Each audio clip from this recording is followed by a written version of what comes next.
Hi, I'm Tiffiny Hall, the author of the Roxy Ran series.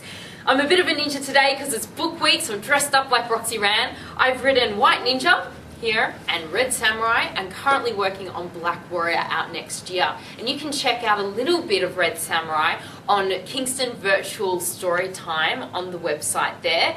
And today I'm going to read a little bit about when Roxy Ran meets her match, the Red Samurai. So here we go. "You can dig me out now," I call to Electra, but she doesn't take her eyes off the slain samurai. She levitates towards him as if something is calling to her, pulling her in. The samurai's followers are on bended knee, listening for their master. He's a mess. The cemetery silences. The only sound is my breathing in my white hood. Lecky floats to the ground. The samurai's red sword is throbbing in his limp hand. The armless men are still. "Hey Lecky," I call again. But Electra is mesmerized by the samurai's sword, a mosquito into the blue electric light. She bends down and slides the fire sword out of the samurai's fingers and grasps it tight. It sparks at her touch. "I'd put that down if I were you," I warn her. Electra lifts the sword up to the moon. She looks strange. Something has come over her. Suddenly blood flames up the blade into the handle, then rinses into Electra's hand. I watch the blood sear up the veins of her vulnerable wrist, into her elbow, pulsate, then move through her arm into her chest, where it spears along her throat and into thick red veins entwining at her temple.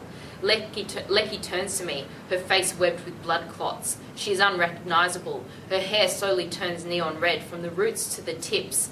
As she lifts the sheets of her eyelashes, they paint red. Then her brows dip crimson, and finally her irises flame orange. Electra points the sword at me. What are you doing?" "Lecky, let go of the sword," I yell. Electra holds the sword tighter and levitates towards me in long stalking strides. The sword is still aimed at me. "Hey," I yell. Electra is acting totally insane. Liquid fear flushes through my veins. I have to move now. But Lecky isn't the enemy, is she? She's my sister.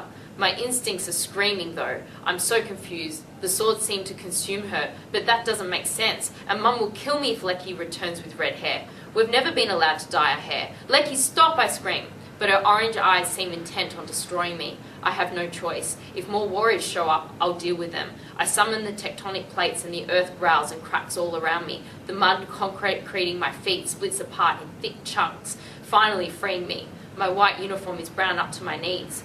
I leap into a tiger stance just as Lecky reaches me. I put my hands out to stop her, but she begins to thrush her sword. I jump out of the way, but she continues to thrust the sword at me. She attacks from above, her feet dangling around my shoulders. I duck out of her reach, then roll close to the ground. What is she thinking? What is going on? I summon a wind tunnel to carry me to the same height as Electra. It's as if she doesn't recognize me. "Lecky, it's me, Roxy, your sister," I call. I click my fingers at her, clap my hands, wave, but there is no response. She won't snap out of it. Has she been concussed? Electra flies towards me with the burning sword. She is relentless. For someone who has never held a sword, she's handling it like a pro. Or maybe the sword is handling her. Red Electra is more hideous than any of the warriors I'll come up against. Seeing evil in somebody you love is like seeing a snake lurch itself from behind a stone. It's heart-stopping. Electra has a steely determination not to test or teach me like the warriors, but to kill. Stay tuned for more of Red Samurai.